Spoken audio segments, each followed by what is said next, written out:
Ini PM Jepun melawak Amerika semalam. Okey, kenapa China Takaichi pergi Amerika kali ni?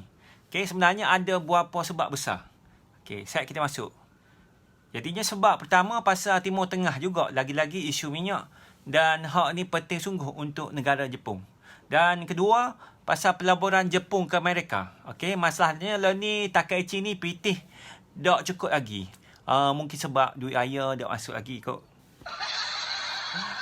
Jadi dia kena minta Abang Trump ni bui masa sikit lah. Kira macam ambo nak labur, tapi duit lah ni tak ada lagi. Jadi dia mau bui tangguh dulu sikit, boleh tak Abang Trump?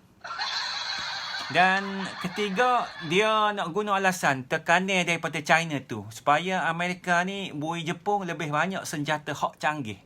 Dan last sekali dia nak Amerika lepaskan sekatal, bui Jepun jadi aktif balik askar dia. Sebab awak tahu pasal perjanjian Jepun ni masa kalah Perang Dunia Kedua, dia kena surrender. Ni lah perjanjian pasal tak boleh ada askar hak aktif.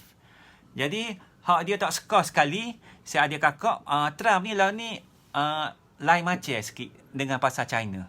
Dan bila sebut pasal China, Trump dia sengih lebar. Okey, dia sengih je, dia siap ayat walaupun lawatan ke China tangguh, dia tetap nak pergi dalam masa hak terdekat sekali. Okey, kayaknya nampak sangat dia memang nak pergi China dengan cepat. Hari tu Trump dengan Menteri Kewangan dia pun ada jelaskan. Dia ayat pasal perang ni, Amerika tengah sibuk berperang, jadi dia kena duduk dekat Amerika lama sikit. Dan dia siap lagi China pasti akan peheh. Okey.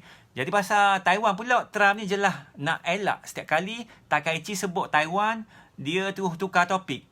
Kejap suruh makan kuaci, suruh makan kadipak lagi, kejap cerita benda lain.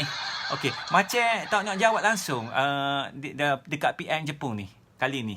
Jadi kalau kita ni fikir molek-molek dari sudut Amerika, dia memang boleh faham lah Trump buat lagu tu, sebab ada beberapa sebab lah yang kita fikirnya. Pertama ni, Amerika lah ni tengah berperang. Dia nak habis pun tak pasti lagi. Jadi Trump nak jagalah hubungan dengan abang China ni. Tak sih lah nak ada apa-apa ketegangan antara kiranya kuasa besar ni dengan China ni. Kedua, pasal trade war. Amerika masih perlukan China. Minggu lepas pun ada rundingan di Paris berjalan dengan molek. Trump sendiri pun tahu perang dagang ni susah nak teruskan. Dia nak cari jalan keluar dengan cara elok dengan China.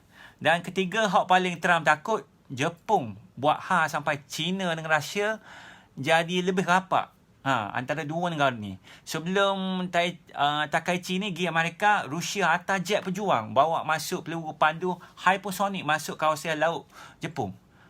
Tu kiranya warning keras lah tu. Dan pada masa yang sama juga, China hantar kapal pengawal ke pantai kawasan Diaoyu tau. Okey, maksudnya apa? China dan Russia ni dua-dua tekan Jepun. Hak ni lah Trump hak paling risau sekali.